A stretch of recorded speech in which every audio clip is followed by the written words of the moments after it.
श्रीगुरुभ्यो नमः। हरिः ओम्।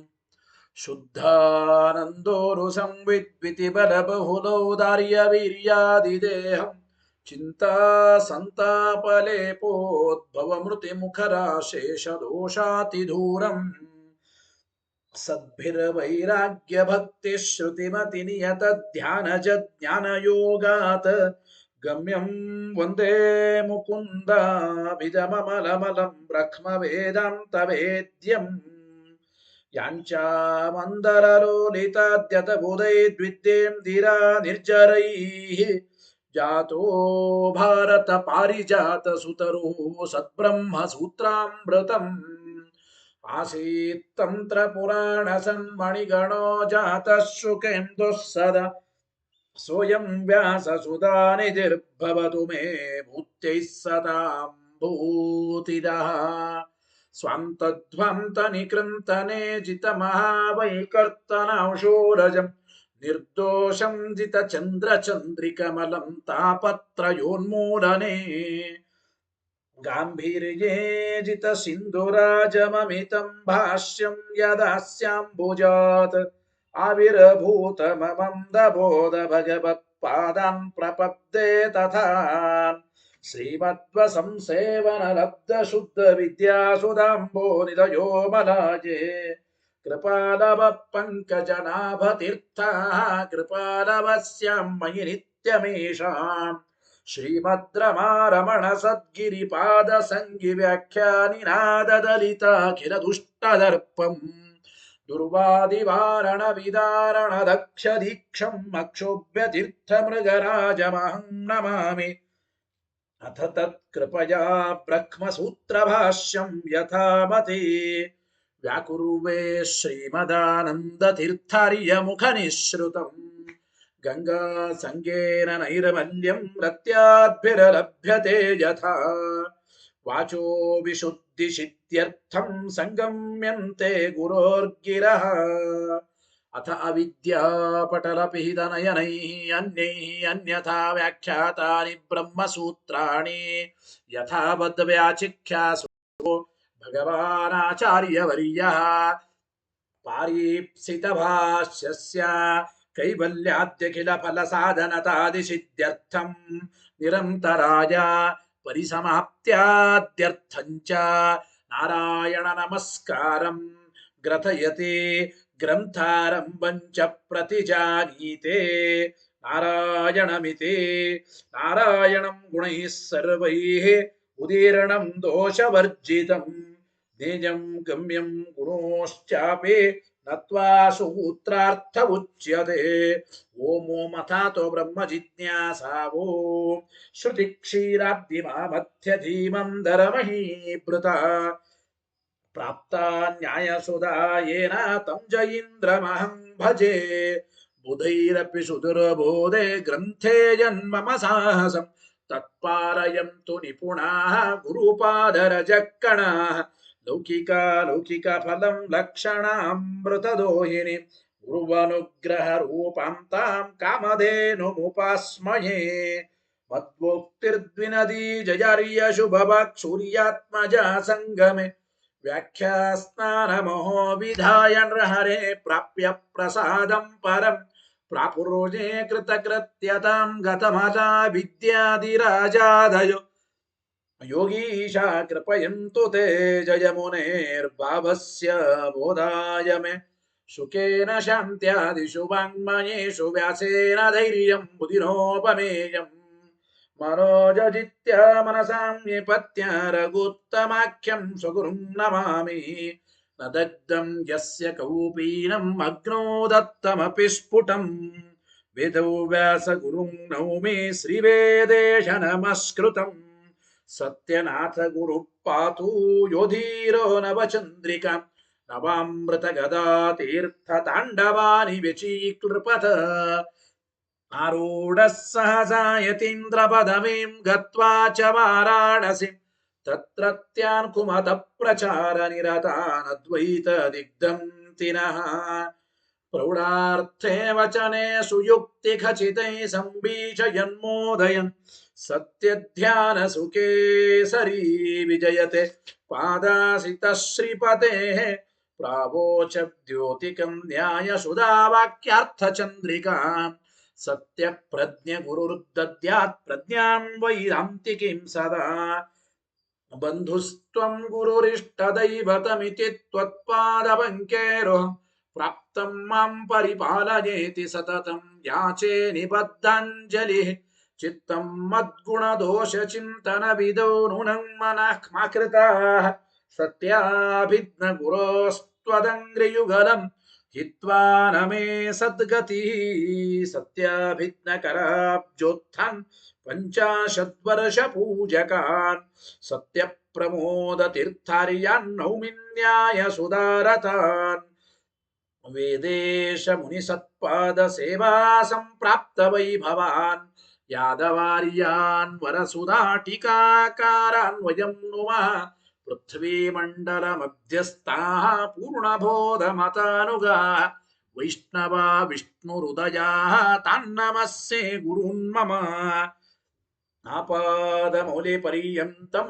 ಗುರುಣಾಮಾಕೃತಿಂ ಸ್ಮರೇತ್ ತೇನ ವಿಘ್ನಾಃ ಪ್ರಣಶ್ಯಂತಿ ಸಿದ್ಧ್ಯಂತಿ ಚ ಮನೋರಥಾಃ ಶುಭಾಂ ಧ್ಯಾಯಂತಿ ಯೇ ಕಾಮಾನ್ ಗುರುದೇವಃ ಪ್ರಸಾದಜಾನ್ ಇತರಾನ್ ಆತ್ಮಪಾಪೋತ್ಥಾನ್ ತೇಷಾಂ ವಿದ್ಯಾ ಫಲಿಷ್ಯತಿ ಯೈರಹಂ ಶುಕವತ್ ಸಮ್ಯಕ್ ಶಿಕ್ಷಿತೋಸ್ಮಿ ಕೃಪಾಲುಭಿಃ ಶ್ರೀಮತ್ಸತ್ಯಾತ್ಮತೀರ್ಥಾರ್ಯಾನ್ ವಂದೇ ವಿದ್ಯಾ ಗುರುನ್ ಮಮ ಶ್ರೀಮನ್ಯಾಯ ಸುಧಾಸಕ್ತಂ ನಾನಾರ್ಥ ಪ್ರತಿಪಾದಕಂ ಗುಣಗ್ರಾಹಿ ಶ್ರೇಷ್ಠಂ ಶ್ರೀ ಸತ್ಯಾತ್ಮ ಗುರುಂ ನುಮಃ ಸ್ವಸ್ತ್ಯಸ್ತು ಸತಾಮಖಿಲ ಸನ್ಮಂಗಲಾನಿ ಭವಂತು ಶ್ರೀ ಗುರುಭ್ಯೋ ನಮಃ ಹರಿ ಓಂ. ಇವತ್ತಿನ ದಿನ ಬ್ರಹ್ಮಸೂತ್ರ ಭಾಷ್ಯ ತತ್ವ ಪ್ರಕಾಶಿಕೆಯಲ್ಲಿ ಪ್ರಥಮಾಧ್ಯಾಯ ಸಮನ್ವಯ ಅಧ್ಯಾಯ, ಅಲ್ಲಿ ಪ್ರಥಮ ಪಾದ 5ನೇ ಅಧಿಕರಣ ಈಕ್ಷತ್ಯಧಿಕರಣ ಅಂತ ಕರೀತಾ ಇದ್ದಾರೆ. ಇದನ್ನ ಈಕ್ಷತ್ಯಧಿಕರಣ 5ನೇ ಸೂತ್ರದಿಂದ 11ನೇ ಸೂತ್ರದವರೆಗೂ ಇರತಕ್ಕಂಥ ಈ ಅಧಿಕರಣ. ಪ್ರಥಮ ಸೂತ್ರ ಮುಕ್ತಾಯವಾಗಿದೆ, ಅಂದ್ರೆ 5ನೇ ಸೂತ್ರ ಓಂ ಈಕ್ಷತೆಯರ್ನಾ ಶಬ್ದಂ ಓಂ. ಈ ಸೂತ್ರದ ವಿಚಾರ ಹೋದ ವಾರ ಪಾಠದಲ್ಲಿ ಕೇಳಿದ್ದೇವೆ. ಇವತ್ತು 6ನೇ ಸೂತ್ರದಿಂದ ಇವತ್ತಿನ ಪಾಠವನ್ನು ಚಿಂತನೆ ಮಾಡೋಣ. ಹಿಂದೆ ಹೇಳಿದ್ದರ ವಿಷಯದ ಬಗ್ಗೆ ಆಕ್ಷೇಪ ಮಾಡಿಕೊಂಡು ಸಮಾಧಾನವನ್ನ ಇಲ್ಲಿ ಹೇಳ್ತಾ ಇದ್ದಾರೆ. ಹಿಂದೆ ನಾವೇನ್ ಹೇಳಿದ್ದೇವೆ ಅಂತಂದ್ರೆ ನೋಡಿ, ಭಗವಂತನಿಗೆ ವಾಚ್ಯತ್ವವನ್ನ ಒಪ್ಪಲೇಬೇಕು. ಅವನು ಅಶಬ್ದನಲ್ಲ, ಪರಬ್ರಹ್ಮ ಅವಾಚ್ಯನಲ್ಲ. ಯಾಕೆ? ಈಕ್ಷತೆ ಜ್ಞಾನ ವಿಷಯತ್ವವನ್ನ ಪರಮಾತ್ಮನಿಗೆ ಹೇಳಿದ್ದಾರೆ. ಈಕ್ಷಿತೃತ್ವ ಪರಬ್ರಹ್ಮನಿಗಿರೋದ್ರಿಂದ ಅವನು ವಾಚ್ಯನೇ ಎಂಬ ವಿಚಾರವನ್ನು ಸಮರ್ಥನೆ ಮಾಡಿದ್ದೇವೆ. ಇವತ್ತಿನ ತತ್ವ ಪ್ರಕಾಶಕ ನೋಡಿ, ಉಕ್ತಾರ್ಥಮಾಕ್ಷಿಪ್ಯ ಸಮಾದದತ್ ಸೂತ್ರಂ ಪಠಿತ್ವಾ ವ್ಯಾಚಷ್ಟೇ ಗೌಣಶ್ಚೇದಿತಿ. ಓಂ ಗೌಣಶ್ಚೇನ್ ಆತ್ಮಶಬ್ದಾತ್ ಓಂ ಎಂಬ ಸೂತ್ರದ ವಿಚಾರ ಇವತ್ತಿನ ಪಾಠದಿಂದ ಆರಂಭ. ಅಂದ್ರೆ ಉಕ್ತಾರ್ಥಮಾಕ್ಷಿಪ್ಯ, ಹಿಂದೆ ನಾವು ಪರಬ್ರಹ್ಮ ದೃಶ್ಯನಾಗಿದ್ದಾನೆ, ಈಕ್ಷಿತೃತ್ವ ಇದೆ ಅಂದ್ರೆ ಪರಬ್ರಹ್ಮನಿಗೆ ಜ್ಞಾನ ವಿಷಯತ್ವ ಹೇಳಿದ್ದಾರೆ ಅಂದ ಮೇಲೆ ಅವನು ವಾಚ್ಯನೇ ಆಗಿದ್ದಾನೆ ಅಂತ ಹೇಳಿದ ಈ ಹಿಂದಿನ ಸೂತ್ರದ ವಿಚಾರದ ಮೇಲೆ ಆಕ್ಷಿಪ್ಯ, ಆಕ್ಷೇಪ ಮಾಡಿಕೊಂಡು ಸಮಾಧದತ್, ಆ ಆಕ್ಷೇಪಕ್ಕೆ ಸಮಾಧಾನವನ್ನು ಹೇಳ್ತಾ ಆ ಸೂತ್ರವನ್ನ ಪಠನೆ ಮಾಡಿ ಆಚಾರ್ಯರು ವ್ಯಾಖ್ಯಾನ ಮಾಡ್ತಾ ಇದ್ದಾರೆ. ಇಲ್ಲಿ ಸೂತ್ರ ಹೇಳಿ ಭಾಷ್ಯ ಹೇಳಿ ಅದನ್ನ ಅಂದು ಅರ್ಥವನ್ನು ತಿಳಿಯೋಣ. ಸೂತ್ರ ಹೇಳಿ ಮೊದಲು. ಓಂ ಗೌಣಶ್ಚೇನ್ ಆತ್ಮಶಬ್ದಾತ್ ಓಂ. ಏನು? ಓಂ ಗೌಣಶ್ಚೇತ್ ನ ಆತ್ಮಶಬ್ದಾತ್, ಇಷ್ಟರ್ಥ. ಏನು ಅಂದ್ರೆ ಗೌಣಶ್ಚೇತ್, ಗೌಣ ಚೇತ್, ಪೂರ್ವ ಪಕ್ಷಿಗಳು ಹೀಗೆ ಆಕ್ಷೇಪ ಮಾಡಬಹುದು. ಅಂದ್ರೆ ಸತ್ವರಜಸ್ತಮೋ ಗುಣಬದ್ಧನಾದ ಜೀವನಿಗೆ ಈಕ್ಷಿತೃತ್ವ ಇದೆ. ಅಂದ್ರೆ ಈಕ್ಷಿತೃತ್ವ ಅಂದ್ರೆ ದೃಶ್ಯತ್ವ, ಜ್ಞಾನ ವಿಷಯತ್ವ. ಇದು ಸತ್ವರಜಸ್ತಮೋ ಗುಣಬದ್ಧನಾದ ಜೀವನಿಗೆ ಹೇಳಿದ್ದಾರೆ. ಜೀವ ದೃಶ್ಯ ಅಂತ ಪ್ರತಿಪಾದ್ಯನಾಗುತ್ತಾನೆ ಈ ಶ್ರುತಿಗಳಲ್ಲಿ. ಜೀವನೇ ವಾಚ್ಯ, ಆ ಮೂಲ ಪರಬ್ರಹ್ಮ ಅವನು ವಾಚ್ಯನಲ್ಲ ಎಂಬ ಆಕ್ಷೇಪ. ಗೌಣಶ್ಚೇತ್ ಅಂದ್ರೇನು? ಸತ್ವಾದಿ ಗುಣಬದ್ಧನಾದ ಜೀವನೇ ಹಿಂದೆ ಹೇಳಿದ, ನೀವು ಹೇಳಿದ ಈ ಕ್ಷತಿ ಶ್ರುತಿಯಲ್ಲಿ ದೃಶ್ಯ ಜ್ಞಾನ ವಿಷಯ ಅಂತ ಪ್ರತಿಪಾದಿತನಾಗುತ್ತಾ ಇದ್ದ. ಅದರಿಂದ ಜೀವವಾಚ್ಯನೇ ಹೊರತು ಈ ಪರಬ್ರಹ್ಮ ವಾಚ್ಯನಲ್ಲ ಅಂತ ಹೀಗೆ ಪೂರ್ವ ಪಕ್ಷ ಬಂದರೆ, ಇತಿ ಚೇನ್ನ ಇದು ಸರಿ ಅಲ್ಲ. ಯಾಕೆ? ಆತ್ಮಶಬ್ದಾತ್ ನೋಡಿ. ಯಾವ ವ್ಯಕ್ತಿಗೆ ಇಲ್ಲಿ ಈಕ್ಷಣೀಯತ್ವ ಹೇಳಿದ್ದಾರೆ, ಈ ಶ್ರುತಿಯಲ್ಲಿ ಹೇಳಲ್ಪಟ್ಟ ಈಕ್ಷಣೀಯನಾದ ವ್ಯಕ್ತಿ ಯಾರೋ ಅವನಲ್ಲಿ ಆತ್ಮಶಬ್ದ ಪ್ರಯೋಗ ಮಾಡಿದ್ದಾರೆ. ಈಕ್ಷಣೀಯನಾದವನು ಆತ್ಮಶಬ್ದ ವಾಚ್ಯನಾದವನು. ಆತ್ಮಶಬ್ದದಿಂದ ಹೇಳಲ್ಪಟ್ಟ ವ್ಯಕ್ತಿ ಈಕ್ಷಣೀಯ ಅಂದರೆ ಅದು ಜೀವ ಅಂತ ಹೇಳಲಿಕ್ಕಾಗೋದಿಲ್ಲ ಅಂತ ಅಭಿಪ್ರಾಯ. ಆತ್ಮಶಬ್ದ ವಾಚ್ಯತ್ವ ಪರಮ ಮುಖ್ಯ ವೃತ್ತಿಯಿಂದ ಪ್ರಧಾನವಾಗಿ ಪರಮಾತ್ಮನಿಗೆ, ಪರಬ್ರಹ್ಮನಿಗೆ ಹೇಳಲ್ಪಡುತ್ತದೆ. ಗೊತ್ತಾಯ್ತೋ ಇಲ್ಲ? ಆದ್ದರಿಂದ ಆತ್ಮಶಬ್ದ ಇರೋದ್ರಿಂದ ಈಕ್ಷಣೀಯತ್ವ ಇದು ಜೀವನಿಗೆ ಅಂತ ಅನಬೇಡಿ, ಪರಮಾತ್ಮನಿಗೆ ಹೇಳಬೇಕು ಅಂತ ಅಭಿಪ್ರಾಯ. ಆಚಾರ್ಯರ ಭಾಷ್ಯವಾಕ್ಯ ನೋಡಿ, ತತ್ವಪ್ರಕಾಶಿಕಾದಲ್ಲಿ ವಿವರಣೆ ಮಾಡ್ತಾ ಇದ್ದಾರೆ. ಏನು? ನಚ ಗೌಣ ಆತ್ಮ ದೃಶ್ಯ ವಾಚ್ಯಶ್ಚ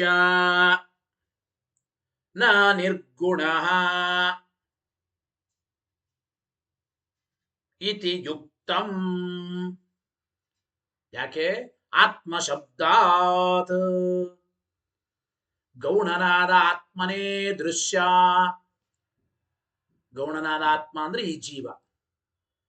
ಈಕ್ಷಣೀಯತ್ವ ಶ್ರುತಿಯಲ್ಲಿ ಹೇಳಲ್ಪಡತಕ್ಕಂತಹ ದೃಶ್ಯತ್ವ ಜ್ಞಾನ ವಿಷಯತ್ವ ಗೌಣನಾದ ಆತ್ಮ ಅಂದ್ರೆ ಈ ಜೀವನಿಗೆ ಉಂಟು. ಆ ಜೀವನೇ ವಾಚ್ಯ. ಈಕ್ಷಣೀಯತ್ವವು ಗೌಣನಾದ ಆತ್ಮ ಜೀವನಿಗೇನೆ. ಅವನೇ ದೃಶ್ಯ, ಅವನೇ ದೃಶ್ಯನಾದ್ದರಿಂದ ಶ್ರುತಿಗಳಲ್ಲಿ ಹೇಳಲ್ಪಟ್ಟ ವಾಚ್ಯ ಅಂತಂದ್ರೆ ಈ ಗೌಣನಾದ ಆತ್ಮ ಜೀವನೇ. ನ ನಿರ್ಗುಣ ಸತ್ವರಜಸ್ತಮೋ ಗುಣ ಬದ್ಧನಾಗದ ಅಂದ್ರೆ ಸತ್ವರಜಸ್ತಮೋ ಗುಣಗಳ ಸಂಬಂಧ ಇಲ್ಲದ ನಿರ್ಗುಣನಾದ ಪರಬ್ರಹ್ಮ ಇವನು ದೃಶ್ಯನೂ ಅಲ್ಲ, ವಾಚ್ಯನೂ ಅಲ್ಲ. ಇತಿ ನಚ ಯುಕ್ತಂ ಇದು ಸರಿಯಲ್ಲ. ಇತಿ ನಚ ಯುಕ್ತಂ, ನಚಯುಕ್ತಂ ಕೊನೆಗೆ ಅನ್ವಯ ಮಾಡಿಕೊಂಡು ಓದ್ಬೇಕು. ಮೊದಲೇನ್ ಹೇಳಬೇಕು? ಗೌಣ ಆತ್ಮ ದೃಶ್ಯ. ಗೌಣನಾದ ಆತ್ಮ ಅಂದ್ರೆ ಜೀವನೇ ದೃಶ್ಯ, ಜ್ಞಾನ ವಿಷಯ, ಈಕ್ಷಣೀಯ.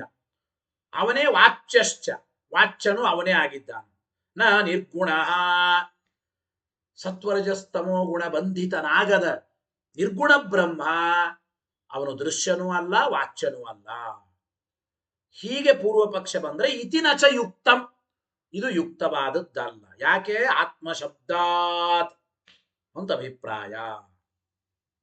ಆತ್ಮಶಬ್ದಾತ್ ಇಷ್ಟು ಭಾಷ್ಯವಾಕ್ಯ. ತತ್ವಪ್ರಕಾಶಿಕ ನೋಡಿ ಏನು? ಯದೃಶ್ಯತ್ವ ಬಲಾತ್ ಬ್ರಹ್ಮವಾಚ್ಯಂ ಇತ್ಯುಕ್ತಂ ನ ತದ್ಯುಕ್ತಂ. ಪೂರ್ವ ಪಕ್ಷ ಈ ಪ್ಯಾರ ಮೊದಲು. ದೃಶ್ಯತ್ವ ಎಂಬ ಹೇತುವಿನಿಂದ ನೀವು ಪರಬ್ರಹ್ಮನಿಗೆ ವಾಚ್ಯತ್ವ ಏನೋ ಸಮರ್ಥನೆ ಮಾಡಿದ್ದೀರಿ, ಇದು ಸರಿಯಲ್ಲ.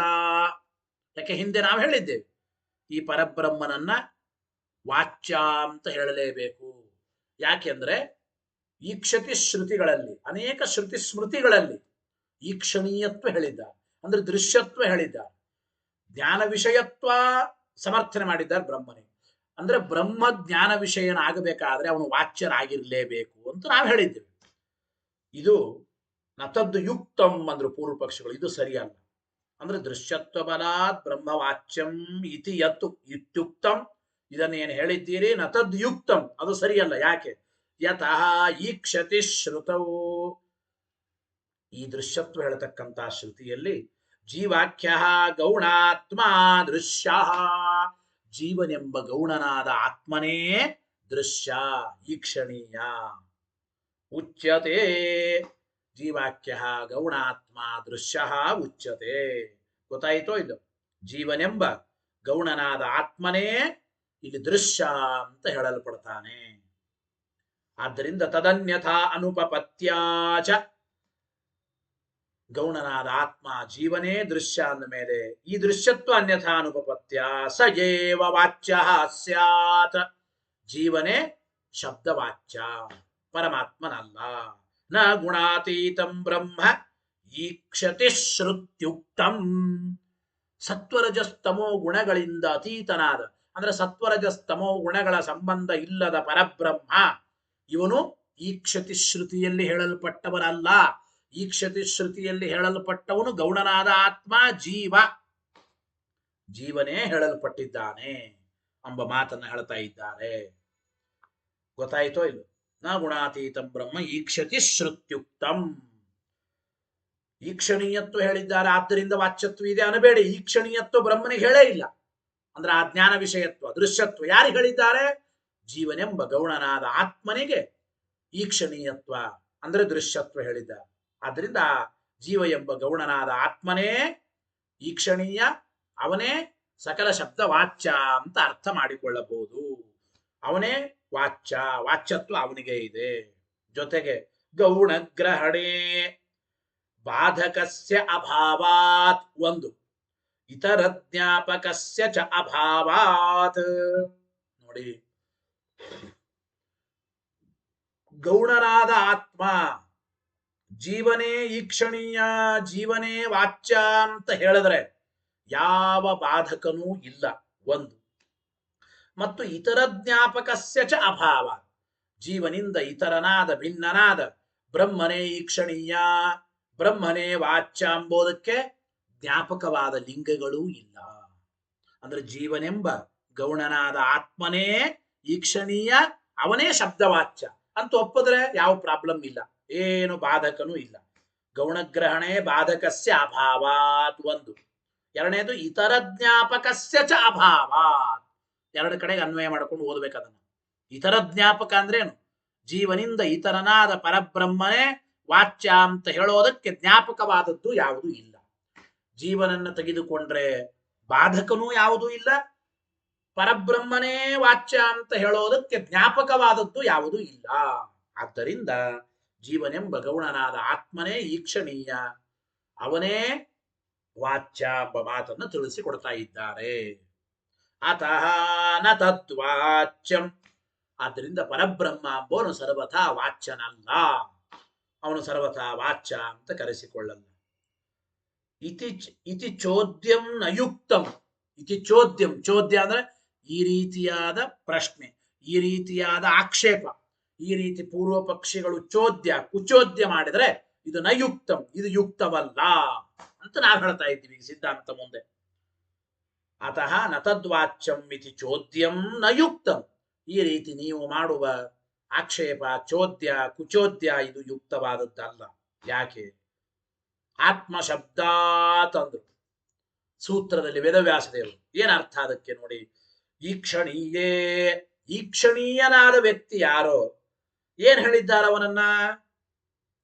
ತಸ್ಮಿನ್ನೇವ ಆತ್ಮನ್ನೇವ ಆತ್ಮಾನಂ ಪಶ್ಯೇತ್ ಅಂತೀವಿ.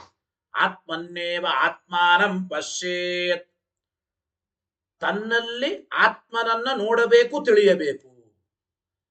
ತನ್ನಲ್ಲಿ ಅಂದ್ರೆ ತಾನು, ಈ ಜೀವ ಅಂತ ತಗೊಳ್ಳಿ, ಗೌಣನಾದ ಆತ್ಮ ಅಂತ ಹೇಳೋಣ ಮೊದಲನೇ ಆತ್ಮ ಶಬ್ದಕ್ಕೆ. ತನ್ನಲ್ಲಿ, ಆತ್ಮನಲ್ಲಿ ಅಂದ್ರೆ ಈ ಜೀವ, ತಾನು, ತನ್ನಲ್ಲಿ ಆತ್ಮನನ್ನ ತಿಳಿಯಬೇಕು ಅಂದ್ರೆ ಆತ್ಮ ಶಬ್ದ ಯಾರಿಗೆ? ಆತ್ಮ ಅಂದ್ರೆ ಅಲ್ಲಿ ಪರಮಾತ್ಮ, ಬ್ರಹ್ಮ ಅಂತ ತಗೋಬೇಕು. ಈ ರೀತಿ ಆತ್ಮನ್ನೇವ ಆತ್ಮಾನಂ ಪಶ್ಯೇತ್ ಎಂಬಲ್ಲಿ ಆತ್ಮ ಶಬ್ದ ಇದೆ. ಮತ್ತು ಅಜ ಆತ್ಮ ಮಹಾನ್ ಧ್ರುವ ತಮೇವ ಧೀರೋ ವಿಜ್ಞಾಯ ಇತಿ ಆತ್ಮಶಬ್ದ ಶ್ರವಣಾತ್. ಆಚಾರ್ಯರು, ಸೂತ್ರಕಾರರು ಈಕ್ಷಣೀಯನಾದ ವ್ಯಕ್ತಿಯಲ್ಲಿ ಆತ್ಮಶಬ್ದ ಪ್ರಯೋಗ ಮಾಡ್ತಾ ಇದ್ದಾರೆ. ಆತ್ಮಶಬ್ದ ಪ್ರಯೋಗ ಮಾಡಿದ್ದರಿಂದ ಈಕ್ಷಣೀಯ ವಾಚ್ಯನಾದವನು ಪರಬ್ರಹ್ಮನೇ ಅಂತ ಸಿದ್ಧಾಂತ ಹೇಳಿದ್ರು. ಎಲ್ಲಿ ಹೇಗೆ ಆತ್ಮ ಶಬ್ದ ಅಂದ್ರೆ ಅದನ್ನು ತತ್ವ ಪ್ರಕಾಶಿಕೆಯಲ್ಲಿ ಟೀಕಾಕೃತ್ಪಾದರು ವಿವರಣೆ ಮಾಡ್ತಾ ಇದ್ದಾರೆ. ಗೊತ್ತಾಯಿತೋ ಇಲ್ಲೋ? ಶ್ರುತಿಯಲ್ಲಿ ಆತ್ಮನ್ನೇವ ಆತ್ಮಾನಂ ಪಶ್ಯೇತ ಅಜ ಆತ್ಮ ಮಹಾನ್ ಧ್ರುವ ತಮೇವ ಧೀರೋ ವಿಜ್ಞಾಯ ಮೊದಲಾದ ಆತ್ಮ ಶಬ್ದ ಶ್ರುತವಾಗುತ್ತಾ ಇದೆ ಈಕ್ಷಣೀಯನಾದ ವ್ಯಕ್ತಿಯಲ್ಲಿ. ಈ ಆತ್ಮ ಶಬ್ದ ಶ್ರುತವಾಗುವುದರಿಂದ ದೃಶ್ಯನಾದ ವ್ಯಕ್ತಿ ಸತ್ವರಜಸ್ತಮೋ ಗುಣರಹಿತನಾದ, ಅಂದ್ರೆ ಸತ್ವರಜಸ್ತಮೋ ಗುಣರಹಿತನಾದ ಅಂದ್ರೆ ನಿರ್ಗುಣನಾದ. ಸತ್ವರಜಸ್ತಮೋ ಗುಣರಹಿತ ಎಂಬ ಅರ್ಥದಲ್ಲಿ ನಿರ್ಗುಣ, ಜ್ಞಾನಾನಂದಾದಿ ಗುಣಗಳಿಲ್ಲ ಎಂಬ ಅರ್ಥದಲ್ಲಿ ಅದ್ವೈತಿಗಳು ಹೇಳುವಂತೆ ನಿರ್ಗುಣ ಅಂತ ನಾವು ಅಂಬೋದಿಲ್ಲ. ಇಲ್ಲಿ ನಿರ್ಗುಣ ಎಂಬ ಶಬ್ದಕ್ಕೆ ಸತ್ವರಜಸ್ತಮೋ ಗುಣರಹಿತನಾದ್ದರಿಂದ ನಿರ್ಗುಣ ಅಂತ ಕರೆಸಿಕೊಳ್ಳಲ್ಪಡುವ ಬ್ರಹ್ಮನೇ ದೃಶ್ಯನಾಗಿದ್ದಾನೆ. ಇತಿ ಆತ್ಮಶಬ್ದ ಶ್ರವಣಾತ್ ತೇನ ಚ ತಸ್ಯ ನಿರ್ಗುಣತ್ವ ಸಿದ್ಧೇ. ಈ ಕಾರಣದಿಂದಾಗಿ ಆತ್ಮಶಬ್ದ ಈಕ್ಷಣೀಯನಾದ ವ್ಯಕ್ತಿಯಲ್ಲಿ ಹೇಳಲ್ಪಡೋದ್ರಿಂದ ಸಯೇವ ಈಕ್ಷತ್ಯ ವಾಚ್ಯ.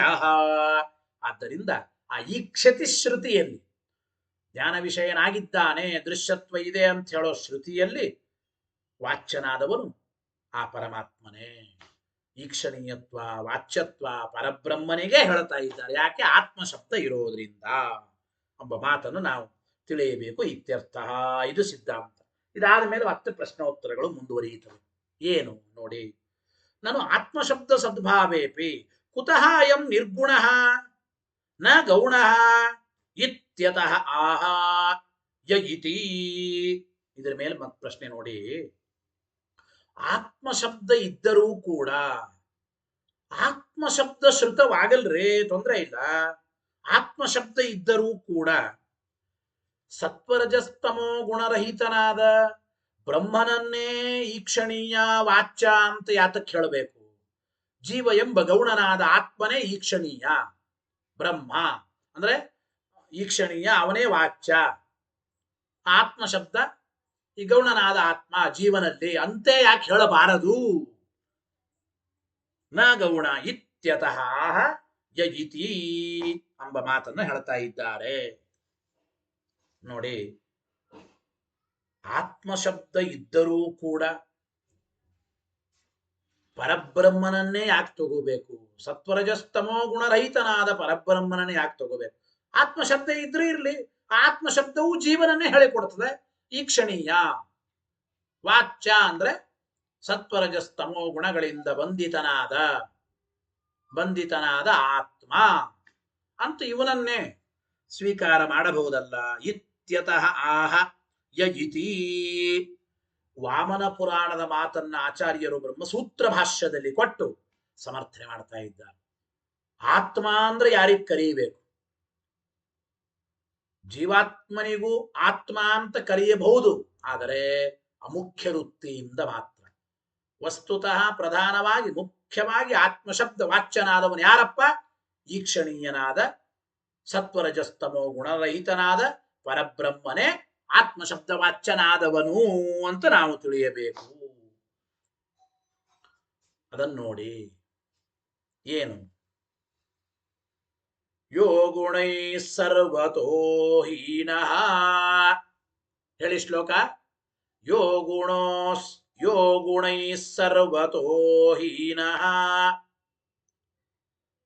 ಯಶ್ಚ ದೋಷ ವಿವರ್ಜಿತಃ.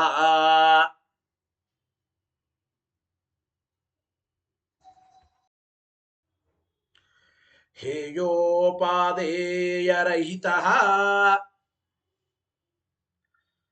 ಸಾತ್ಮ ಇತ್ಯಭಿಧೀಯತೆ. ಸ ಆತ್ಮೇತ್ಯಭಿಧೀಯತೆ. ಏತದನ್ಯ ಸ್ವಭಾವೋ ಯಃ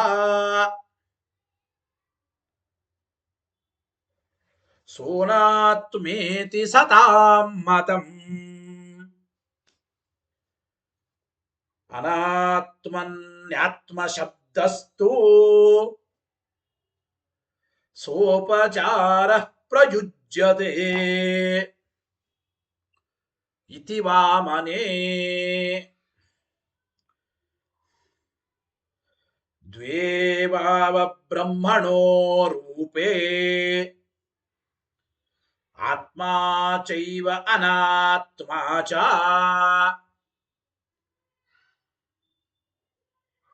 ತತ್ರಯಃ ಸ ಆತ್ಮಾ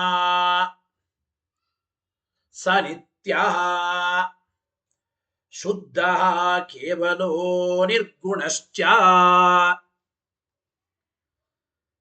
ಅತಃ ಯ ಅನೀದೃಶಃ ಸ ಅನಾತ್ಮಾ ಇತಿ ತಲವಕಾರ ಬ್ರಾಹ್ಮಣಂ. ಏನ್ ಹೇಳ್ತಾ ಇದ್ದಾರೆ ಆಚಾರ್ಯರು? ವಾಮನ ಪುರಾಣ ಮತ್ತು ತಲವಕಾರ ಬ್ರಾಹ್ಮಣವನ್ನ ಕೊಟ್ಟು ಏನ್ ಹೇಳ್ತಾ ಇದ್ದಾರೆ ನೋಡಿ. ಯಹ ಸರ್ವತಃ ಗುಣೈ ಹೀನಃ, ಯಾವ ವ್ಯಕ್ತಿ ಸರ್ವತಃ ಗುಣಗಳಿಂದ ಹೀನ. ಇಲ್ಲಿ ಗುಣಗಳಿಂದ ಹೀನ ಎಂಬ ಶಬ್ದಕ್ಕೆ ನಾನು ಹೇಳಿದೆ, ಸತ್ವರಜಸ್ತಮೋ ಗುಣಗಳಿಂದ ಯಾವ ವ್ಯಕ್ತಿ ಸರ್ವತಾ ರಹಿತನಾದವನೋ ಅವನು ಅಂದ್ರೆ ಪರಬ್ರಹ್ಮ. ಬೇರೆ ಎಲ್ಲ ಜೀವರಾಶಿಗಳು ಸತ್ವರಜಸ್ತಮೋ ಗುಣ ಬಂಧಿತರಾದವರೇ. ಯಹ ಸರ್ವತಃ ಗುಣೈ ಹೀನಃ, ಯಾವ ವ್ಯಕ್ತಿ ಸತ್ವಾದಿ ಗುಣರಹಿತನಾದವನೋ, ಯಶ್ಚ ದೋಷವರ್ಜಿತಃ, ಯಾವ ವ್ಯಕ್ತಿ ಸರ್ವದೋಷರಹಿತನಾದವನು, ಮತ್ತು ಯಾವನು ಹೇಯೋಪಾದೇಯರಹಿತಃ, ಹೇಯ ಸಹಿತವಾದ ಉಪಾದಾನರಹಿತನಾಗಿದ್ದಾನೋ. ಗೊತ್ತಾಯಿತೋ ಇಲ್ಲ? ಯಾವ ವ್ಯಕ್ತಿ ಹೇಯತ್ವ ಸಹಿತವಾದ ಉಪಾದೇಯ ರಹಿತನಾಗಿದ್ದಾನೋ ಅಂದ್ರೆ ಅರ್ಥಾತ್ ಉಪಾದೇಯ ಮಾತ್ರ. ಬಾಗ್ಲೋ ಅರ್ಥಾತ್ ಉಪಾದೇಯ ಮಾತ್ರ ಅಂದ್ರೆ ಹೇಯತ್ವ ಸಹಿತವಾದ ಉಪಾದೇಯ ರಹಿತನಾಗಿದ್ದಾನೆ ಅಂದ್ರೆ ಪರಮಾತ್ಮ ಉಪಾದೇಯ ಮಾತ್ರ. ಸಹ ಆತ್ಮ ಇತ್ಯಭಿಧೀಯತೆ. ಇಂತಹ ಆತ್ಮನೇ ಆತ್ಮ ಇಂತಹ ವ್ಯಕ್ತಿನೇ ಆತ್ಮ ಅಂತ ಕರೆಸಿಕೊಳ್ಳಲ್ಪಡತಾನೆ. ಒಂದನೇ ಶ್ಲೋಕದ ಅರ್ಥ. ಎರಡನೇ ಶ್ಲೋಕದಲ್ಲಿ ಏತದನ್ಯ ಸ್ವಭಾವೋ ಯಃ, ಇದರಿಂದ ಭಿನ್ನವಾದ ಸ್ವಭಾವವುಳ್ಳ ವ್ಯಕ್ತಿ. ಇದರಿಂದ ಭಿನ್ನವಾದ ಸ್ವಭಾವ ಅಂದ್ರೆ ಆತ್ಮ ಅಂತನಿಸಿಕೊಂಡವನು ಸತ್ವಾದಿ ಗುಣರಹಿತ, ಇವನು ಸತ್ವಾದಿ ಗುಣ ಸಹಿತನಾದವನು. ಆತ್ಮ ಅಂತನಿಸಿಕೊಂಡವನು ದೋಷರಹಿತ, ಇವನು ದೋಷ ಸಹಿತ. ಹೇಯೋಪಾದೇಯ ರಹಿತ ಅವನು, ಇವನು ಹೇಯೋಪಾದೇಯ ಸಹಿತ. ಇಂತಹ ವ್ಯಕ್ತಿನೇ ಏತದನ್ಯ ಸ್ವಭಾವೋ ಯಃ. ಈ ರೀತಿ ಆ ನಿಜವಾದ ಆತ್ಮನಿಂದ ಅನ್ಯ ಸ್ವಭಾವವುಳ್ಳ ವ್ಯಕ್ತಿ ಸಹ ಅವನು ಅನಾತ್ಮ ಇತಿ ಸತಾಂ ಮತಂ. ಅವನು ಅನಾತ್ಮ, ನಿಜವಾದ ಆತ್ಮನಲ್ಲ. ಇಲ್ರಿ ಜೀವನಲ್ಲಿಯೂ ಕೂಡ ಆತ್ಮ ಶಬ್ದ ಪ್ರಯೋಗ ಇದೆ ಅಲ್ಲ ಅಂದ್ರೆ ಅನಾತ್ಮನ್ಯಾತ್ಮ ಶಬ್ದಸ್ತು ಅನಾತ್ಮನಿ ಆತ್ಮ ಶಬ್ದ ಪ್ರಯೋಗ ಅಸ್ತಿ ಸತ್ಯಂ ತಥಾಪಿ ಅನಾತ್ಮನಾದ ಅಂದ್ರೆ ಗೌಣನಾದ ಈ ಜೀವ ಎಂಬ ಆತ್ಮನಲ್ಲಿಯೂ ಆತ್ಮ ಶಬ್ದ ಪ್ರಯೋಗ ಇದೆ. ಹೇಗರ್ಥ ಅದು? ಸೋಪಚಾರ ಪ್ರಯುಜ್ಯತೆ, ಔಪಚಾರಿಕವಾಗಿ ಆ ಆತ್ಮ ಶಬ್ದದ ಪ್ರಯೋಗ ಎಂಬ ಮಾತನ್ನ ಇಲ್ಲಿ ತಿಳಿಸಿಕೊಡ್ತಾ ಇದ್ದಾರೆ ಅಂತ ನಾವು ಚಿಂತನೆ ಮಾಡಬೇಕು. ತಲವಕಾರ ಬ್ರಾಹ್ಮಣದಲ್ಲಿ ಏನ್ ಹೇಳ್ತಾ ಇದ್ದಾರೆ ಅಂದ್ರೆ ದ್ವೇ ವಾವ ಬ್ರಹ್ಮಣೋ ರೂಪೇ ಬ್ರಹ್ಮಣ ರೂಪೇ ದ್ವೇ. ಬ್ರಹ್ಮನಿಗೆ ಎರಡು ರೂಪಗಳು, ಆತ್ಮ ಚೈವ ಅನಾತ್ಮ ಚ. ಆತ್ಮ ಅನಾತ್ಮ ಎಂಬುದಾಗಿ ಬ್ರಹ್ಮನ ಎರಡು ರೂಪಗಳು, ಆತ್ಮ ಅನಾತ್ಮ ಅಂತ. ಆತ್ಮ ಹೇಗಿರ್ತಾನೆ ಅನಾತ್ಮ ಹೇಗಿರ್ತಾನೆ ತಲವಕಾರ ಬ್ರಾಹ್ಮಣವೇ ಹೇಳ್ತಾ ಇದೆ. ತತ್ರಯ ಸಹ ಆತ್ಮ, ಅಲ್ಲಿ ಇವನಿಗೆ ಆತ್ಮ ಅಂತ ಕರಿಬೇಕು. ಯಾರು? ಸಹ ನಿತ್ಯ ಸಹ ಶುದ್ಧ ಕೇವಲ ನಿರ್ಗುಣಶ್ಚ. ಯಾವನು ನಿತ್ಯನೋ ಶುದ್ಧನೋ ಕೇವಲನು ನಿರ್ಗುಣನಾಗಿದ್ದಾನೋ ಅಂದ್ರೆ ನಿತ್ಯ ಶುದ್ಧ ಅಂದ್ರೇನು? ಕರ್ಮ ಲೇಪರಹಿತನಾದವನು. ಗೊತ್ತಾಯಿತೋ ಇಲ್ಲ? ಅಂದ್ರೆ ಅಲ್ಲಿ ಹೇಳುವಾಗ ಅವನು ನಿತ್ಯನಾದವನು, ಶುದ್ಧ ಕರ್ಮದ ಲೇಪರಹಿತನಾದವನು. ಆಮೇಲೆ ಕೇವಲ ಅಂದ್ರೆ ಜಡದಿಂದ ಮಿಶ್ರಿತನಲ್ಲದೇ ಇದ್ದವನು. ಈ ಗೌಣ ಆತ್ಮ ಇವನು ಕೇವಲ ಆತ್ಮನಲ್ಲ, ಜಡದಿಂದ ಮಿಶ್ರಿತ. ಕೇವಲ ಆತ್ಮ ಅಂದ್ರೆ ಅವನು ಶುದ್ಧ ಆತ್ಮ, ಪರಮಾತ್ಮ, ಜಡದಿಂದ ಅಮಿಶ್ರಿತ. ಆಮೇಲೆ ನಿರ್ಗುಣಶ್ಚ, ಸತ್ವಾದಿ ಗುಣರಹಿತನಾಗಿದ್ದಾನೆ. ಅತಾಯ ಅನೀದೃಶಃ, ಇದರಿಂದ ಭಿನ್ನವಾದ ಸ್ವಭಾವವುಳ್ಳ ವ್ಯಕ್ತಿನೇ ಸಹ ಅನಾತ್ಮ, ಅವನು ಅನಾತ್ಮ. ಈ ರೀತಿ ಇತಿ ತಲವಕಾರ ಬ್ರಾಹ್ಮಣಂ, ಹೀಗೆ ತಲವಕಾರ ಬ್ರಾಹ್ಮಣದಲ್ಲಿ ಹೇಳ್ತಾ ಇದ್ದಾರೆ, ತಲವಕಾರ ಉಪನಿಷತ್ತಿನಲ್ಲಿ ಎಂಬ ಮಾತನ್ನ ಚಿಂತನೆ ಮಾಡ್ತಾ ಇದ್ದಾರೆ. ಇದಾದ ಮೇಲೆ ತತ್ವಪ್ರಕಾಶಿಕೆಯಲ್ಲಿ ಇದರ ವಿವರಣೆಯನ್ನೇ ಮಾಡ್ತಾ ಇದ್ದಾರೆ. ಏನಪ್ಪಾ ಅಂತಂದ್ರೆ ನೋಡಿ, ಗುಣೈ ಊಟಕ್ಕೆ ಅಂದ್ರೆ ಇಲ್ಲಿ ಒಂದು ಮಾತು ಬಂತು, ಗುಣಗಳಿಂದ ಹೀನ ಅಂದ್ರೆ ಸತ್ವಾದಿ ಗುಣಗಳಿಂದ ಹೀನ. ವಾಮನ ಪುರಾಣದ ಮಾತಿಗೆ ತತ್ವಪ್ರಕಾಶಕ ಟೀಕಾರಾಯರು ಬರೀತಾ ಇದ್ದಾರೆ. ಏನು ಅಂದ್ರೆ, ಯಹ ಗುಣೈ ಸರ್ವತಃ ಹೀನಃ, ಯಾವ ವ್ಯಕ್ತಿ ಗುಣಗಳಿಂದ ಸರ್ವಥಾ ಹೀನ ಅಂದ್ರೆ ಸತ್ವಾದಿ ಗುಣರಹಿತನಾಗಿದ್ದಾನೆ. ಗುಣೈ ಸತ್ವಾದಿಭಿ ಹೇಯೋಪಾದೇಯರಹಿತ ಅಂತ ಶಬ್ದ ಇದೆ. ಪರಮಾತ್ಮ ಹೇಯನೂ ಅಲ್ಲ, ಉಪಾದೇಯನೂ ಅಲ್ಲ. ಅಂದ್ರೆ ಅವನನ್ನ ಬಿಡ್ಲಿಕ್ಕೂ ಆಗೋದಿಲ್ಲ, ಸ್ವೀಕಾರ ಮಾಡ್ಲಿಕ್ಕೂ ಆಗೋದಿಲ್ಲ, ಹಿಂಗ ಅರ್ಥ ಅಲ್ರಿ. ಹೇಯತ್ವ ಸಹಿತವಾದ ಉಪಾದೇಯತ್ವ ಇಲ್ಲ, ಅಂದ್ರೆ ಉಪಾದೇಯ ಏವ ಇತ್ಯರ್ಥ. ಅಂದ್ರೆ ಹೇಯತ್ವ ಸಹಿತವಾದ ಉಪಾದೇಯತ್ವ ಇಲ್ಲ, ಇಷ್ಟೇ ಅರ್ಥ. ಅಂದ್ರೆ ಅರ್ಥ ಏನು?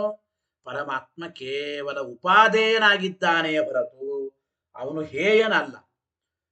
ಹೇಯತ್ವ ಸಹಿತವಾದ ಉಪಾದೇಯನಲ್ಲ, ಅಂದ್ರೆ ಕೇವಲ ಉಪಾದೇಯ.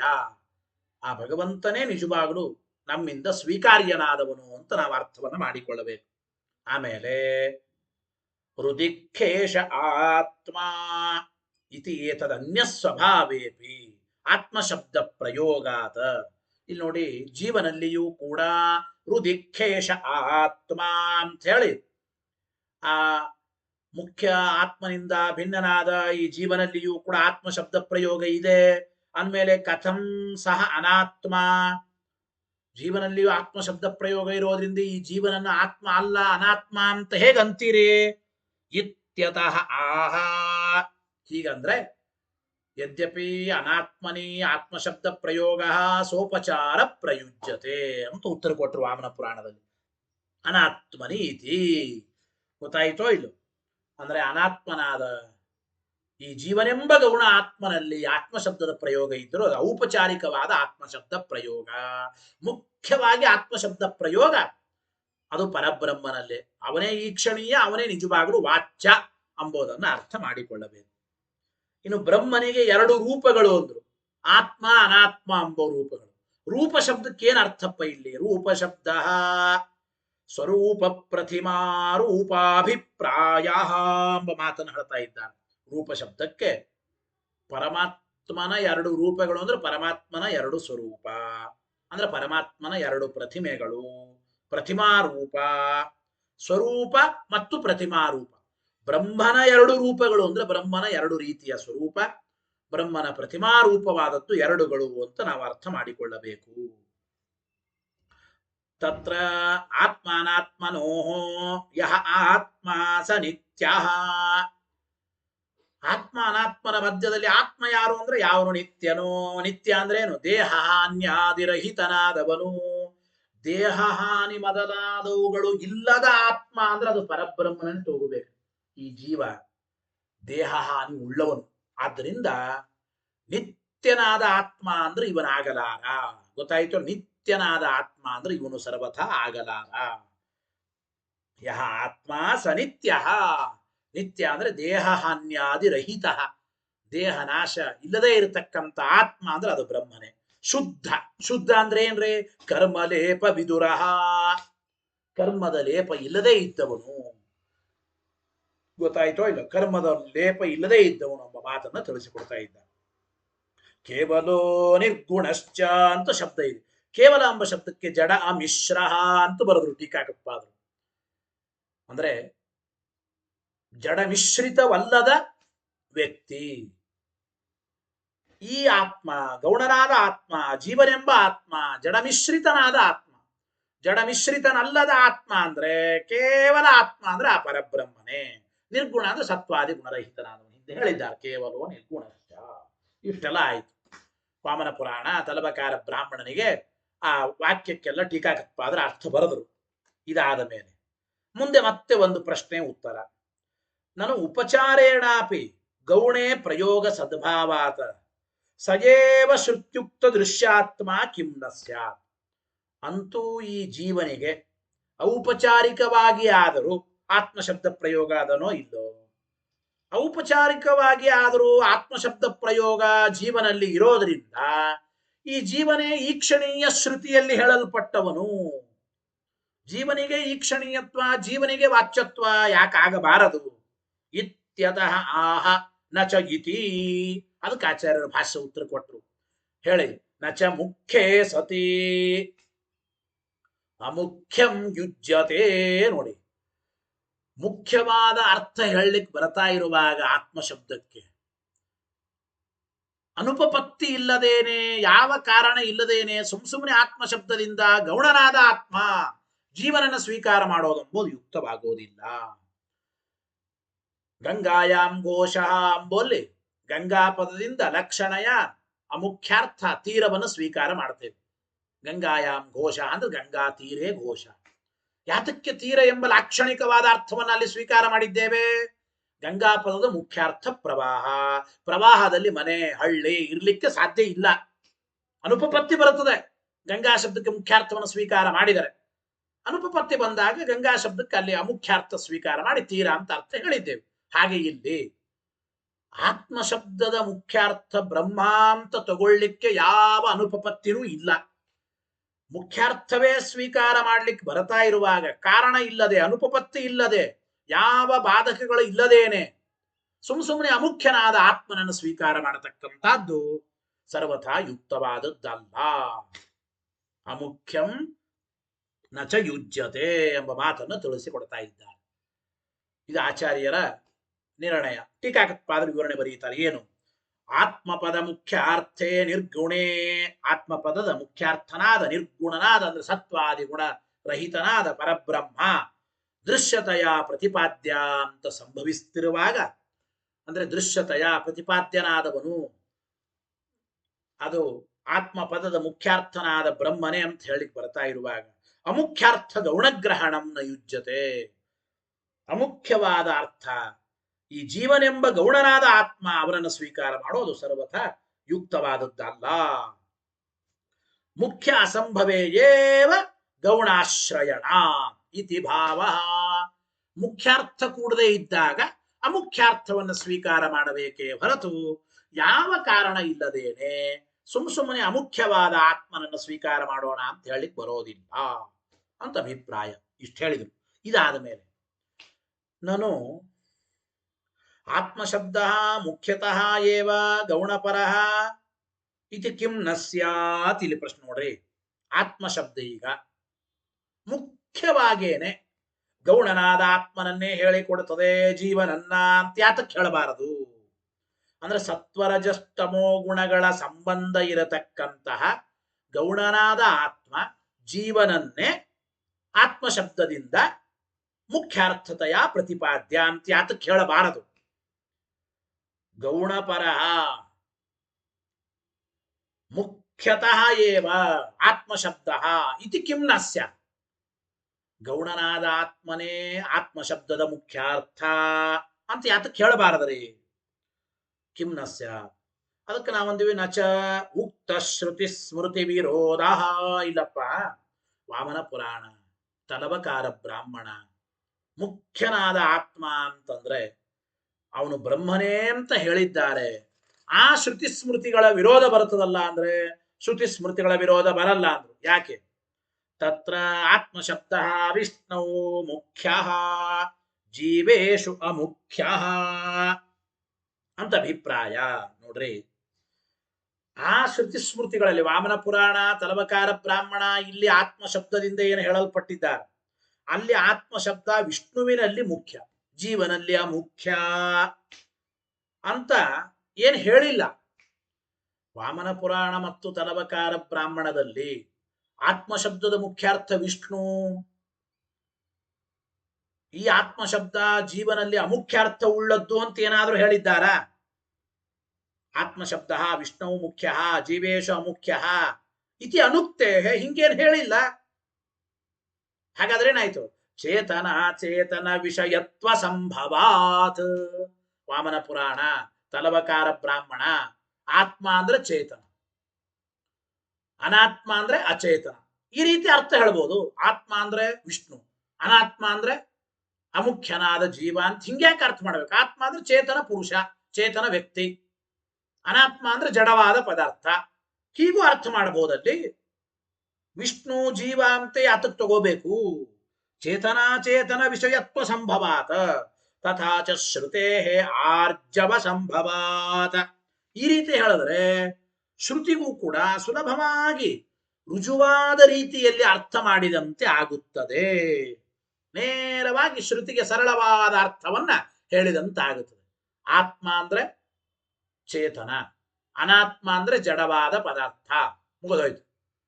ಆತ್ಮ ಶಬ್ದ ಚೇತನಲ್ಲಿ ಪ್ರಯೋಗಿಸಲ್ಪಟ್ಟಿದೆ, ಅನಾತ್ಮ ಶಬ್ದ ಜಡದಲ್ಲಿ ಪ್ರಯೋಗಿಸಲ್ಪಟ್ಟಿದೆ. ಇಷ್ಟೇ. ಆತ್ಮ ಶಬ್ದಕ್ಕೆ ವಿಷ್ಣು, ಅನಾತ್ಮ ಶಬ್ದಕ್ಕೆ ಜೀವ, ಹಿಂಗೆಲ್ಲ ಅರ್ಥ ಹೇಳೋ ಕಾರಣ ಇಲ್ಲ. ಗೊತ್ತಾಯ್ತು ಅಲ್ಲ? ವಾಮನ ಪುರಾಣ, ತಲವಕಾರ ಬ್ರಾಹ್ಮಣ ಎಲ್ಲದಕ್ಕೂ ಕೂಡ ಅಲ್ಲಿ ಆತ್ಮ ಅನಾತ್ಮನು ಅಂದ್ರೆ ಚೇತನ ಅಚೇತನರು ಅಂತ ಮಾಡಿಬಿಟ್ರೆ ಆ ಶ್ರುತಿಗೆ ಸುಲಭವಾಗಿ ಅರ್ಥ ಮಾಡಿದಂತ ಆಗುತ್ತದಲ್ಲ ಅಂತ ಅವರ ಪ್ರಶ್ನೆ. ನಿರ್ದೋಷತ್ವಾದೇಹೇ ಸ್ವಭಾವ ವಿಷಯತ್ವ ಉಪಪತ್ತೇ, ಇಲ್ಲಿ ಪ್ರಶ್ನೆ ಮಾಡ್ಬೇಕ್ರಿ.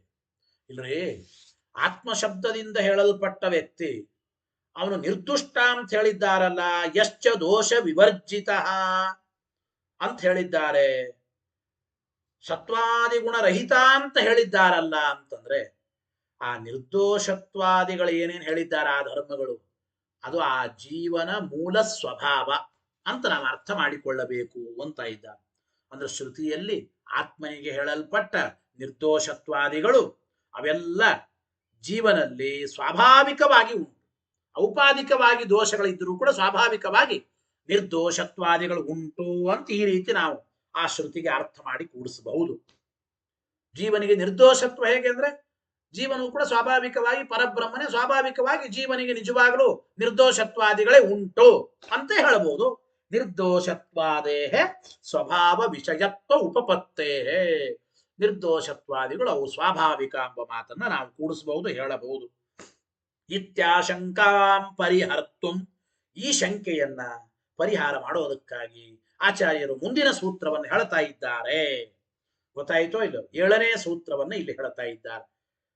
ಈ ಶಂಕೆಯನ್ನು ಪರಿಹಾರ ಮಾಡೋದಕ್ಕಾಗಿ ಸೂತ್ರಂ ಪಠತಿ ಓಂ ತನ್ನಿಷ್ಠಸ್ಯ ಇತಿ, ತನ್ನಿಷ್ಠಸ್ಯ ಮೋಕ್ಷೋಪದೇಶಾತ್ ಓಂ. ಏನು ಸೂತ್ರ ಹೇಳಿ ಬದಲು ಓಂ ತನ್ನಿಷ್ಠಸ್ಯ ಮೋಕ್ಷೋಪದೇಶಾತ್. ನೋಡಿ, ತನ್ನಿಷ್ಠಸ್ಯ ಅಂದ್ರು, ಆ ಆತ್ಮನಿಷ್ಠನಾದ ವ್ಯಕ್ತಿ ಯಾವನು ಅಂದ್ರೆ ಜೀವ, ಅವನಿಗೆ ಮೋಕ್ಷೋಪದೇಶವನ್ನು ಹೇಳ್ತಾ ಇದ್ದಾರೆ. ಅಂದ್ರೆ ಆತ್ಮನಿಷ್ಠನಾದ ವ್ಯಕ್ತಿಗೆ ಅಂದ್ರೆ ಆ ಪರಮಾತ್ಮನ ಜ್ಞಾನಿಗೆ ಮೋಕ್ಷೋಪದೇಶಾತ್, ಮುಕ್ತಿ ಇದೆ, ಮೋಕ್ಷ ಎಂಬುದು ಉಪದೇಶ ಮಾಡ್ತಾ ಇದ್ದಾರೆ. ಅಂದ್ರೆ ಆತ್ಮನಿಷ್ಠನಾದ ಆತ್ಮ ಯಾರೋ, ಆತ್ಮನಿಷ್ಠನಾದ ಆತ್ಮ ಅಂದ್ರೆ ಜೀವಾತ್ಮ, ಆತ್ಮ ಅಂದ್ರೆ ಪರಮಾತ್ಮ. ಅಂದ್ರೆ ಪರಮಾತ್ಮನಲ್ಲಿ ನಿಷ್ಠನಾದ ವ್ಯಕ್ತಿಗೆ ಮೋಕ್ಷ. ಅಂದ್ರೆ ವಸ್ತುತಃ ಮೊದಲನೇ ಆತ್ಮ ಶಬ್ದದಿಂದ ಮುಖ್ಯವಾಗಿ ವಾಚ್ಯನಾದವನು ಅದು ಪರಮಾತ್ಮ, ಬ್ರಹ್ಮ ಅಂತ ನಾವು ಅರ್ಥ ಮಾಡಿಕೊಳ್ಳಬೇಕು. ಗೊತ್ತಾಯಿತು ಅಲ್ಲೋ? ತತ್ವ ಪ್ರಕಾಶಿಕೆಯಲ್ಲಿ ಆಚಾರ್ಯರ ಅಂದ್ರೆ ವೇದವ್ಯಾಸ ದೇವರ ಮಾತಿಗೆ ಅರ್ಥ ಬರೀದ ಟೀಕಾಗತ್ಪಾದರು. ನ ಆತ್ಮಶಬ್ದ ಗೌಣೆ ಮುಖ್ಯ ಇತಿ ಯುಕ್ತಂ, ಅಂದ್ರೆ ಆತ್ಮಶಬ್ದ ಗೌಣೆ ಮುಖ್ಯ ಇತೇನ ಯುಕ್ತಂ ಅಂತ. ಆತ್ಮಶಬ್ದ ಇದು ಗೌಣನಾದ ಆತ್ಮ ಜೀವನಲ್ಲಿಯೂ ಯಾಕೆ ಮುಖ್ಯಾರ್ಥ ಅಂತ ಹೇಳಬಾರದು ಅಂದ್ರೆ ಹಿಂಗ ಅನ್ನಬೇಡಿ. ಯಾಕೆ? ಆತ್ಮನಿಷ್ಠ ಪುರುಷಸ್ಯ, ಆ ಪರಮಾತ್ಮನ ಅಪರೋಕ್ಷ ಜ್ಞಾನಿಗೆ, ಆತ್ಮನಿಷ್ಠನಾದ ಪುರುಷನಿಗೆ ಮೋಕ್ಷೋಪದೇಶಾತ್, ಮೋಕ್ಷವನ್ನು ಉಪದೇಶ ಮಾಡ್ತಾ ಇದ್ದಾರೆ, ಮೋಕ್ಷವನ್ನು ಹೇಳ್ತಾ ಇದ್ದಾರೆ. ಆದ್ದರಿಂದ ಯಾವನು ಪರಮಾತ್ಮನಲ್ಲಿ ನಿಷ್ಠನಾದವನು ಅವನಿಗೆ ಮೋಕ್ಷ. ಅಂದ್ರೆ ಈ ಜೀವ ಪರಮಾತ್ಮ ನಿಷ್ಠನಾದವನು, ಪರಮಾತ್ಮನ ದಾಸ. ಆ ಪರಮಾತ್ಮ ಎಂಬುವನೇ ಮುಖ್ಯವಾಗಿ ಆತ್ಮಶಬ್ದ ವಾಚ್ಯ ಎಂಬುದು ಗೊತ್ತಾಗುತ್ತದೆ. ಜೀವನೇ ಆತ್ಮಶಬ್ದದ ವಾಚ್ಯ ಅಂದ್ರೆ ಆತ್ಮನಿಷ್ಠನಾದ ಈ ಜೀವನಿಗೆ ಮತ್ತೆ ಮೋಕ್ಷ ಅಂತ ಹೇಳಲಿಕ್ಕಾಗಲ್ಲ.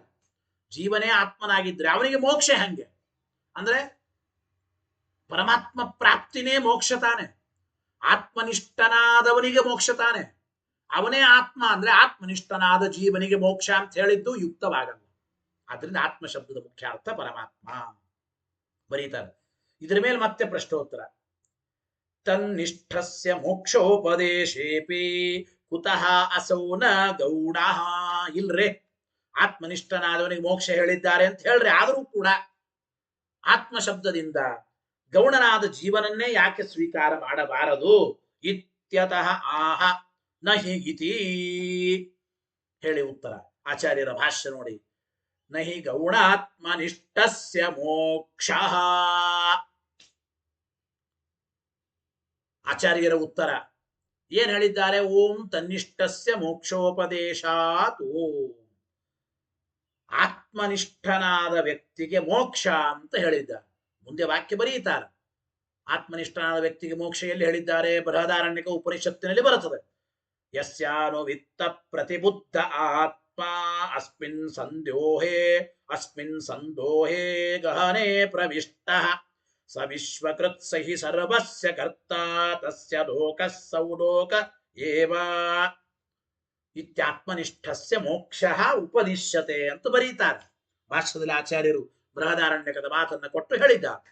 ಅಂತೂ ಆತ್ಮನಿಷ್ಠನಾದ ವ್ಯಕ್ತಿಗೆ ಮೋಕ್ಷ ಅಂತ ಹೇಳಿದ್ದಾರೆ. ಆತ್ಮನಿಷ್ಠನಾದ ವ್ಯಕ್ತಿಗೆ ಮೋಕ್ಷ ಅಂದ್ರೆ ಆತ್ಮ ಅಂದ್ರೆ ಜೀವಾತ್ಮರೇ. ಜೀವಾತ್ಮನಲ್ಲಿ ಆಸಕ್ತನಾದವನಿಗೆ, ಜೀವಾತ್ಮನ ಜ್ಞಾನಿಗೇನೆ ಮೋಕ್ಷ ಅಂತಂದ್ರೆ ಅದು ಸರಿಯಾಗಲ್ಲ. ಗೌಣನಾದ ಆತ್ಮನ ಜ್ಞಾನದಿಂದ ಎಂದಿಗಾದ್ರೂ ಮೋಕ್ಷ ಆಗುತ್ತದೆ ಏನ್ರಿ?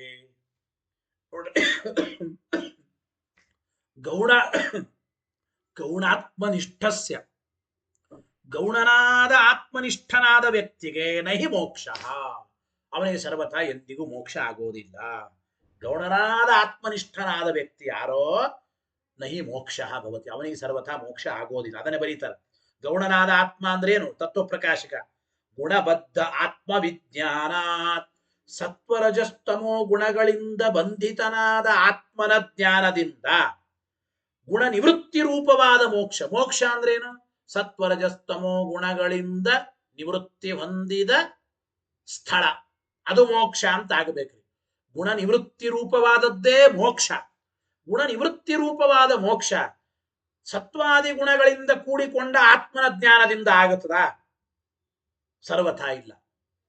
ಆದ್ರಿಂದ ಗುಣಬದ್ಧ ಆತ್ಮವಿಜ್ಞಾನ ಗುಣ ನಿವೃತ್ತಿ ರೂಪ ಮೋಕ್ಷ ನ ಯುಕ್ತ, ಸರ್ವಥಾ ಆಗೋದಿಲ್ಲ ಎಂಬ ಮಾತನ್ನೇ ತಿಳಿಸಿಕೊಡ್ತಾ ಇದ್ದಾರೆ. ಯಾವ ರೀತಿ ಆತ್ಮನಿಷ್ಠನಾದ ಜೀವರಿಗೆ ಅಂದ್ರೆ ಆತ್ಮೋಪಾಸಕರಿಗೆ, ನಿಜವಾದ ಆತ್ಮೋಪಾಸಕರಿಗೆ, ಪರಮಾತ್ಮನ ಉಪಾಸಕರಿಗೆ ಯಾವ ರೀತಿ ಮೋಕ್ಷ ಎಂಬ ವಿಚಾರವನ್ನೆಲ್ಲ ಬೃಹದಾರಣ್ಯಕ ಉಪನಿಷತ್ತನ್ನ ಕೊಟ್ಟು ಆಚಾರ್ಯರು ತಿಳಿಸಿಕೊಡ್ತಾ ಇದ್ದಾರೆ. ಆತ್ಮೋಪಾಸಕನಿಗೆ ಮೋಕ್ಷ ಹೇಗೆ, ಬೃಹದಾರಣ್ಯಕದ ಮಾತೇನು, ಆ ವಿಚಾರವನ್ನು ಮತ್ತೆ ಕಹಾಸೌ ಆತ್ಮನಿಷ್ಠಸ್ಯ ಮೋಕ್ಷೋಪದೇಶ ಅಂತ ಬರುತ್ತದೆ. ಆತ್ಮನಿಷ್ಠನಾದ ವ್ಯಕ್ತಿಗೆ ಮೋಕ್ಷೋಪದೇಶ ಎಲ್ಲಿ ಹೇಳಿದ್ದಾರೆ ಅಂದ್ರೆ ಬೃಹದಾರಣ್ಯಕದಲ್ಲಿ ಹೇಳಿದ್ದಾರೆ. ಆ ವಿಚಾರ ಮತ್ತೆ ಮುಂದಿನ ವಾರದ ಪಾಠದಲ್ಲಿ ತಿಳಿಯೋಣ ಅಂತ ಹೇಳ್ತಾ ಹರಯೇ ನಮಃ. ಶ್ರೀಕೃಷ್ಣಾರ್ಪಣಮಸ್ತು. ನಾಳೆಯ ಸುಧಾ ಪಾಠವು ಕೂಡ ಆನ್ಲೈನ್ ಮುಖಾಂತರವೇ ಇರುತ್ತದೆ ಅಂತ ತಿಳಿಸ್ತಾ ಹರಯೇ ನಮಃ. ಶ್ರೀಕೃಷ್ಣಾರ್ಪಣಮಸ್ತು. ಅನೇನ ಭಾವಿಯತ್ ಪುಣ್ಯಂ ತದಾಪ್ನೋತು ಗುರುರ್ಮಮ. ಮಧ್ವೇಶಾರ್ಪಣಮಸ್ತು.